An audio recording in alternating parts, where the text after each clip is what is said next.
En Levítico, en el capítulo 1, y vamos a leer la palabra de Dios hoy, en el capítulo 1, el Señor dijo lo siguiente. Capítulo 1, versículo 1 de Levítico. Llamó Jehová a Moisés y habló con él desde el tabernáculo de reunión diciendo: habla a los hijos de Israel y diles: cuando alguno de entre vosotros ofrece ofrenda a Jehová, de ganado vacuno u ovejuno, haréis vuestra ofrenda. Si su ofrenda fuere holocausto vacuno, macho sin defecto, lo ofrecerá, de su voluntad lo ofrecerá a la puerta del tabernáculo de reunión, delante de Jehová.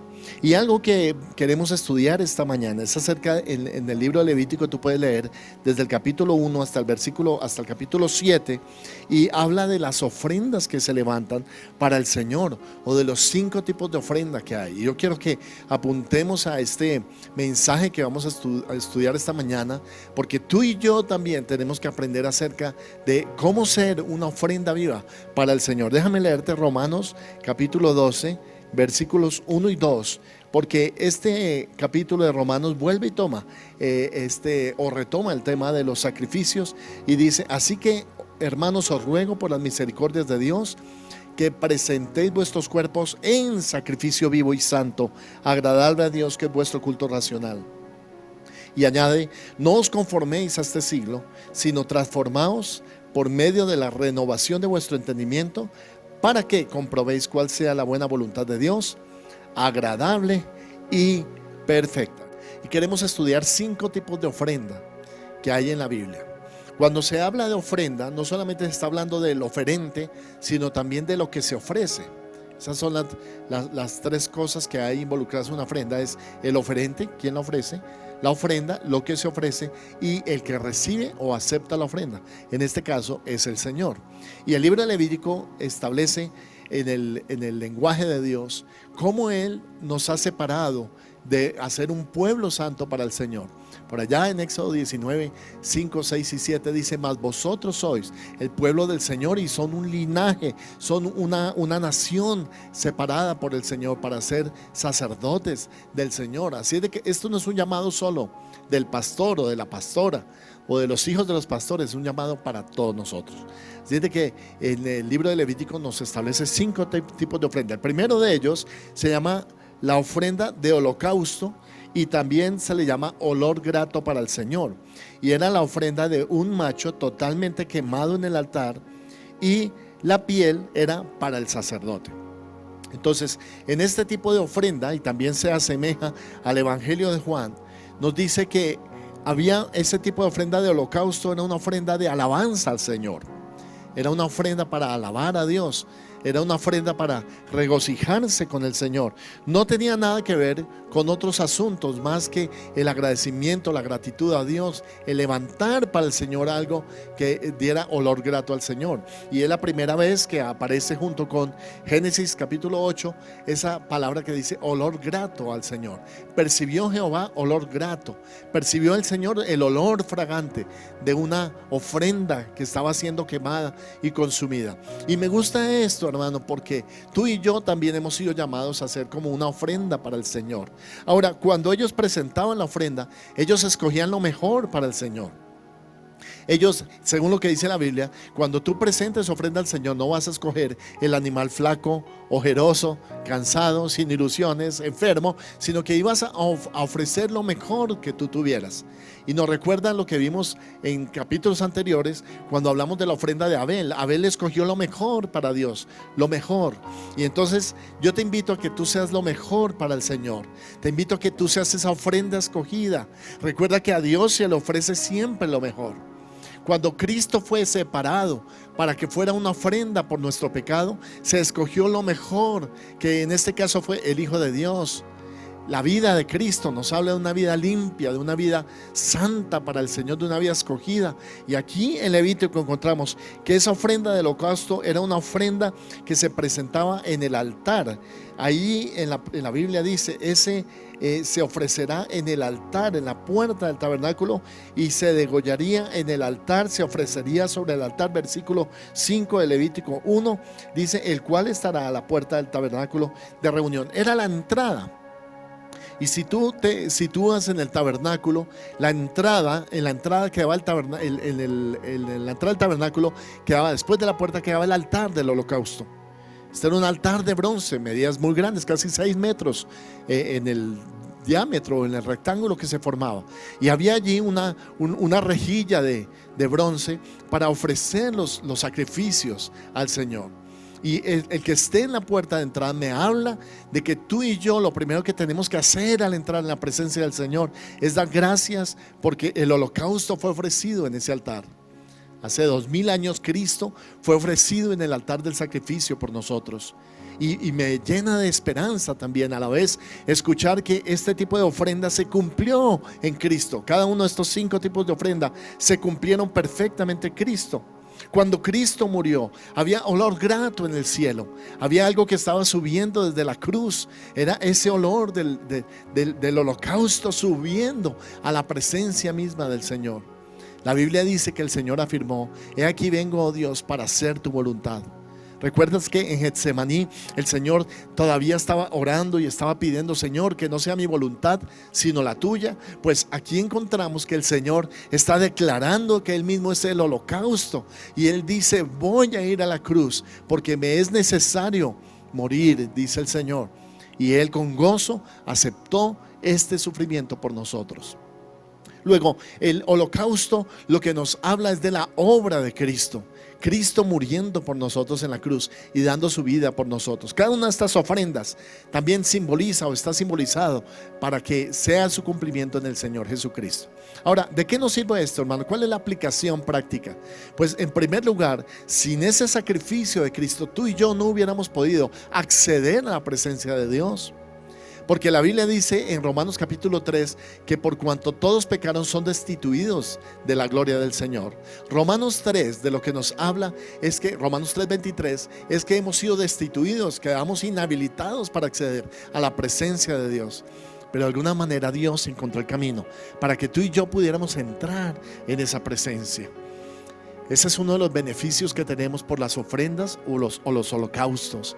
Es un beneficio precioso, porque no solamente Él dio su vida de rescate por nosotros, sino que adicionalmente nos habilitó para que pudiéramos entrar con confianza a la presencia del Padre. ¿Recuerdas que en Génesis aparece una espada que se revolvía por todas partes, impidiendo al hombre entrar en el jardín del Edén? Pues ahora ese paso está asegurado a la presencia. Cada vez que un adorador, alguien que quiere adorar al Señor, entra en la presencia del Señor, ese paso a la presencia está asegurado por Cristo, que fue nuestro holocausto. Él fue entregado en el altar del sacrificio.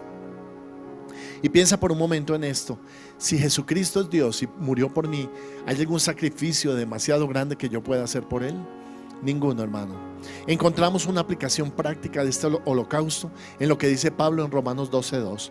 Nosotros también, hermanos, como sacrificio vivo, debemos ser apartados, separados para Dios, renovando nuestro entendimiento y no viviendo conforme a este mundo, para dar el fruto, el olor fragante que Dios está esperando. En otras palabras, este sacrificio, esta ofrenda de holocausto tenía representación en Cristo, porque apuntaba directamente a la obra de salvación del Señor en la cruz, pero también llega hasta nosotros para que nosotros mismos demos la vida por el Señor. ¿Qué te está pidiendo el Señor en este tiempo? Que tú des tu vida, que te sacrifiques por Él, que tú también pierdas algo de ti mismo en el proceso. Estás renunciando a vivir la vida que el mundo te ofrece. ¿Para qué? Para vivir como Dios te está llamando a que tú vivas. Y quiero contarle algo muy, muy especial.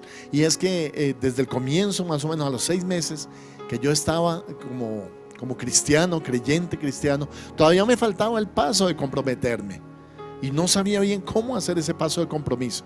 Entonces inicié mi curso de bautismo. Y en el curso de bautismo me empezaron a enseñar la palabra de Dios. Y yo entendí que el bautismo era una consagración, era ponerme la camiseta por el Señor Jesucristo. Y estando en esa, me invitaron a una fiesta de la universidad. Y recuerdo que era una fiesta muy grande, más de 700 personas íbamos a estar allí. Era un polideportivo de la Universidad Javeriana. Cuando yo entré al polideportivo, yo llevaba mi boleta. Yo ya era cristiano, estaba haciendo mi curso de bautismo, pero compré mi boleta para entrar en la fiesta. y era una fiesta de disfraces. Y yo al principio pensé, bueno, no sé si debo estar en este lugar o no. Y me entró la duda, me entró la curiosidad, si debía estar en ese lugar o no. Pero dije, como sea, pues voy a entrar, ya pagué la boleta, voy a entrar a ver qué es lo que pasa. Cuando entré, ¿sí? Yo les dije que era una fiesta de disfraces. No, era una fiesta común y corriente, pero empecé a ver a la gente en sus rostros unas máscaras terribles, y empecé a ver como demonios en algunas personas. Y yo me asusté porque yo dije, ¿qué estoy haciendo aquí? Me empecé a incomodar en ese ambiente que estaba viviendo. No era un ambiente bueno, era un ambiente de mucha fiesta, de licor, de cigarrillo, pero algo en mí empezó a cambiar. No era algo externo, ellos siempre estaban haciendo lo mismo.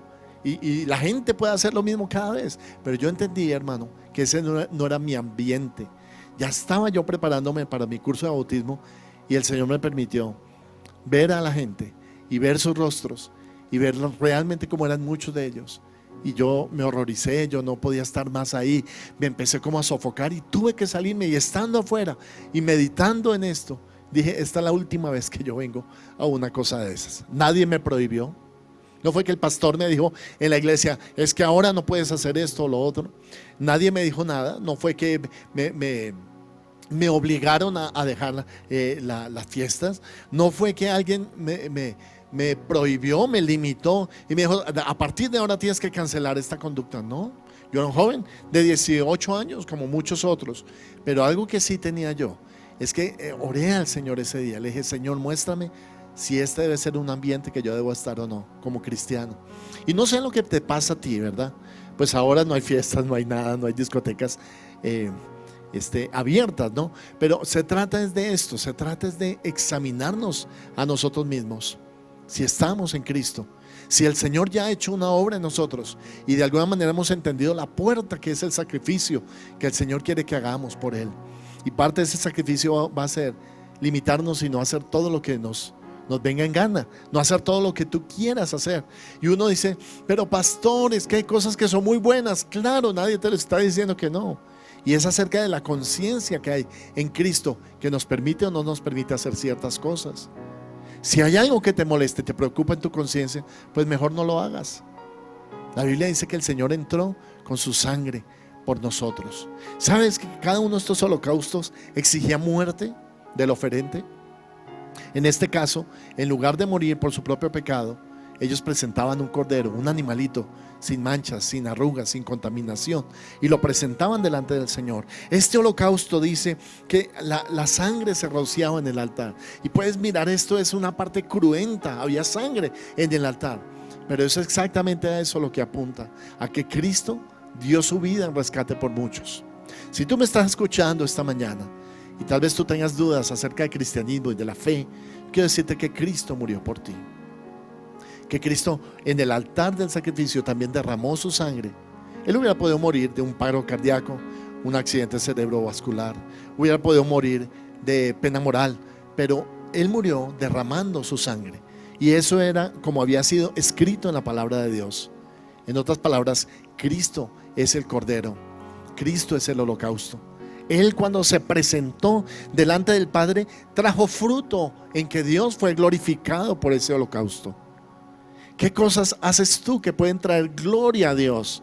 ¿Qué cosas haces tú que pueden traer alabanza al Señor? ¿Qué cosas puedes hacer tú que traen fruto para esta vida y para la venidera también? Es que no se trata solamente de esta vida, se trata de la vida eterna. Y hay cosas, hermano, que producen fruto en esta vida, y hay otras que pasan para vida eterna. Una de las cosas que pasa para vida eterna es ganar almas para el Señor, es permitir que otros entren por esa puerta, traerlos, presentarles la puerta. Algo tan especial como tener un encuentro personal con el Señor Jesucristo. Y aquí la Biblia afirma que ese tipo de ofrenda, el holocausto, se puede asimilar con el Evangelio de San Juan y el Salmo 40. Revisemos por un momento este concepto antes de continuar con cualquier otro tipo de ofrenda. Y el Salmo 40 dice lo siguiente, versículo 6, Salmo 46: sacrificio y ofrenda no te agrada, has abierto mis oídos, holocausto y expiación no has demandado. Entonces dije: he aquí vengo, en el rollo del libro está escrito de mí, el hacer tu voluntad, Dios mío, me ha agradado, y tu ley está en medio de mi corazón. Algo de lo que me gusta, que la ofrenda, hermano, es tu vida misma. Hay cosas que uno puede ofrendar. Uno puede ofrendar en la iglesia, uno puede ofrendar dinero, uno puede ofrendar tiempo, uno puede servir al Señor, pero la mejor ofrenda de todas que tú puedes darle al Señor es tu propia vida. Consagrarte para Dios y decir: yo voy a servir a Dios en mi generación. No sé qué digan los demás, y no sé si los demás quieran o no quieran, o les parezca aburrido, pero yo, después de esto, esta palabra que he entendido, voy a ofrecer mi propia vida. Allá en San Juan, en 3:16, dice: porque de tal manera amó Dios al mundo, que ha dado a su Hijo unigénito, para que todo aquel que en él crea no se pierda, mas tenga la vida eterna. Este primer tipo de ofrenda nos habla entonces de algo que se quemaba para traer algo, olor fragante a Dios. ¿Está tu vida dando olor fragante a Dios? ¿Está tu vida encendida en el fuego? Porque había fuego en esta ofrenda. La naturaleza del sacrificio dice que ellos derramaban la sangre, pero después quemaban la ofrenda en el altar. Y eso de quemar la ofrenda en el altar es desaparecer. Es que esa ofrenda ya no podía correr y hacer lo que quisiera. Esa ofrenda ya no tenía voluntad. Esa ofrenda no se podía escapar del altar, porque estaba destinada para quemarse continuamente como un olor fragante ante Dios. Quiero decirte, hermano, que si tú has tomado una decisión por Jesús, tu sacrificio debe arder continuamente. Que no sea un sacrificio temporal, que no sea algo temporal, que tu fe no sea temporal. Hay muchas cosas que son temporales. Un carro es temporal, una casa puede ser temporal, un trabajo puede y suele llegar a ser temporal. Pero lo que no debe ser temporal es mi sacrificio a Dios, que es permanente. Recuerda que la Biblia afirma también en Mateo 24:12: mas el que persevere hasta el fin, ese será salvo. Nos habla de que en la línea de tiempo te vas a mantener como un cristiano fuerte, como un cristiano victorioso, como un cristiano que ora en todas situaciones. Aún en la pandemia nos mantenemos vigorosos y verdes en la casa del Señor. Y quiero animarte, hermano, en que en estos días que estamos hablando acerca de Cristo, tú puedas tener un encuentro personal con tu Salvador, un encuentro real. Aún los niños deberían tener un encuentro real con el Señor. Sé bien que los niños necesitan estar entretenidos, los jóvenes les gusta todo el entretenimiento, todo lo que les llame y capte su atención, los programas, la música, todo esto. Pero hoy quiero apelar más bien a tu corazón. Más que a tu emoción, a tu corazón, a que tú tomes la decisión de tener un encuentro personal con tu Salvador, que Él sea el Salvador en tu vida.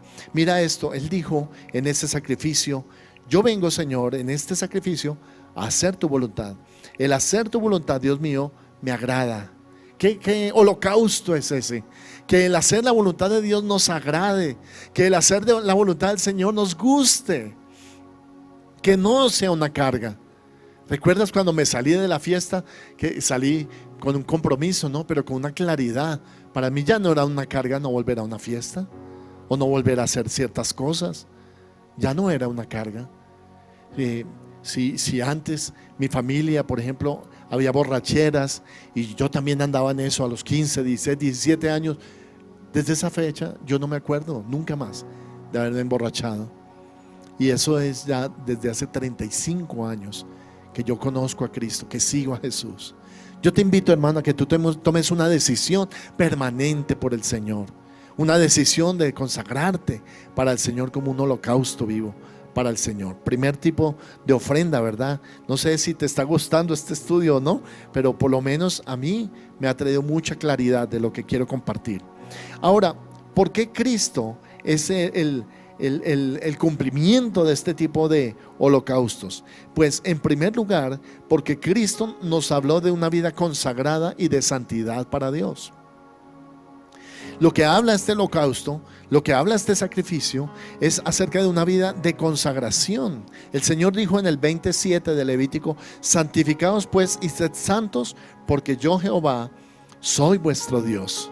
Es como compartir la naturaleza de Dios en nosotros. Allá en primera de Pedro, capítulo 2, capítulo 1, versículo 15: sed santos porque yo soy santo, dice el Señor. Es suficiente ilustración para que el Señor te llame a una vida de consagración y de santidad, de amor por el Señor. El verdadero holocausto viene cuando tú eres capaz de agradar a Dios sin que eso sea una carga para ti. Cuando tú eres capaz de negarte algo, de darle la espalda al mundo para vivir para Dios sin que eso represente una coerción o represente una limitación o una presión en tu propia vida que alguien está poniendo. Uno de los errores que he visto es que hay muchos cristianos que les gustaría que les reglamentaran su vida, cómo se deben comportar continuamente. Esto sí puedes hacerlo, esto no, esto sí, esto no. Pero si lo notas, en la Biblia no dice eso. La Biblia no dice, por ejemplo, que no fumemos, pero sí habla acerca de conservar el cuerpo como un templo, como un tabernáculo para el Señor. 1 Corintios 6, 19. Y habla acerca de consagrarnos para el Señor. 2 de Corintios capítulo 7, versículo 1 al 5. Y es ahí donde encontramos el poder y la potencia de la decisión y la consagración para el Señor. Una vida consagrada a Dios, todo lo puede. Una vida consagrada a Dios, todo lo recibe. Una vida consagrada a Dios, todo lo entrega, hermano. Es acerca de eso. El oferente venía y entregaba el sacrificio y lo daba de buena voluntad y con el corazón. Nunca este sacrificio fue impuesto, jamás. Él dijo: cuando alguien traiga ofrenda, la traerá macho sin defecto, lo ofrecerá, de su voluntad lo ofrecerá a la puerta del tabernáculo. Entonces este sacrificio ante todo era ¿qué? Voluntario.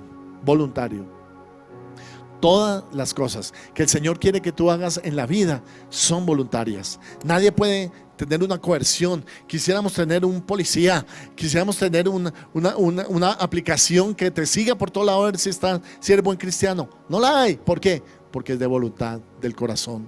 Es ahí donde radica este tipo de ofrenda. La ofrenda de holocausto nos habla de alguien que voluntariamente rinde sus derechos, rinde su libertad, se restringe por amor al Señor. La consagración tiene que ver con eso, con rendir nuestra voluntad a Dios. Así como Cristo la rindió, Cristo estaba deponiendo su voluntad y anteponiendo la voluntad del Padre a su propia voluntad. Por eso dijo: es necesario que yo haga la voluntad de mi Padre.